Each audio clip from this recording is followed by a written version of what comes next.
Histories of the Unexpected demonstrates that everything has a history, even the most unexpected of subjects. Like the bubble.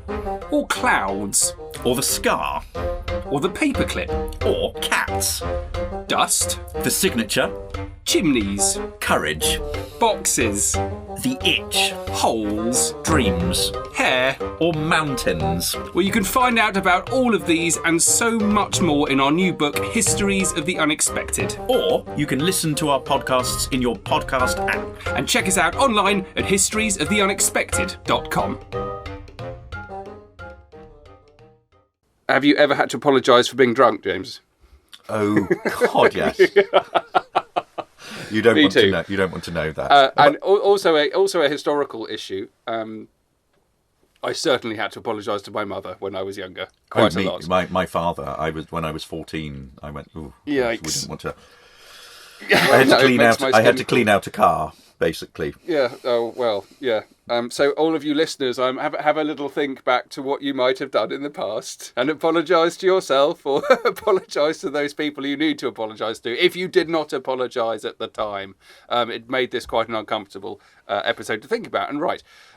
But luckily, I managed to focus on someone who wasn't me. So Edgar Allan Poe, I've spoken about him before. He's one of my favourite people in history. He's fascinating. He basically invented detective fiction. He kind of invented science fiction. He certainly invented short stories. If you have not read a historical author, and you focus on modern authors, I've got no problem with that. I read novels books. Like some people eat sweets. I do. I kind of eat books, and I love reading a modern novelist. But every now and again, it's good to delve into the past. James, I know you're a big fan of the Dickens. Read some Allan Poe. Read some short stories because they're completely extraordinary. I want to read you a letter written in 1842. It's fascinating. It's written by Poe to two publishers, J. and H.G. Langley. They publishers live in New York, and they publish something called the Democratic Review, which doesn't sound like the kind of publication you'd have an Edgar Allan Poe short story in. But that in itself tells us something about the state of American publishing in the 1840s, and all of these authors trying to get published in these very dry-sounding, nonsensy kind of reviews and pamphlets, very different from what it is today or what it was, even at the beginning of the 20th century. Edgar Allan Poe doesn't live in New York. He's been to New York, and he's been there to try and chat up these publishers. Edgar Allan Poe got absolutely hammered. And wrote this letter.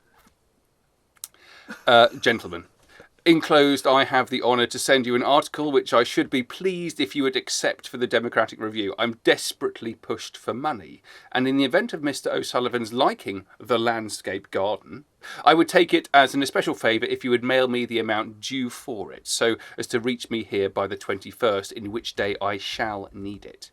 Can you possibly oblige me in this? If you accept the paper, I presume you will allow me your usual terms, whatever that is, for similar contributions, but I set no price, leaving all to your own liberality.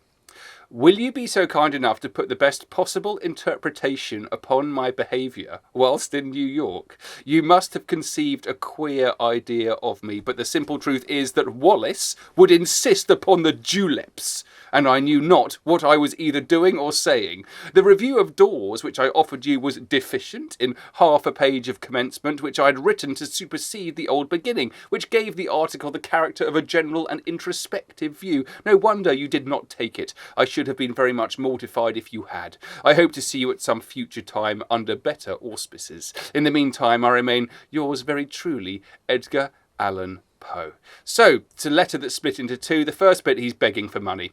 And that is interesting. He doesn't put any price on what he's created. He's just hoping to be paid a little bit. He's completely in the control of agents and publishers. Very interesting period in American publishing where the authors had very few legs to stand on.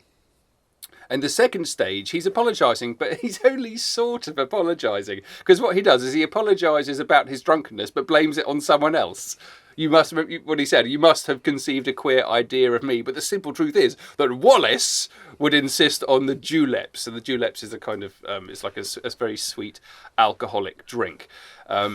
So it's a wonderful story, and it's interesting when he then talks about the review of doors. So he's also obviously written a review of a poet, and in his drunkenness has failed to complete it. He's handed it in. It's missing the front page. It's all a bit of a state.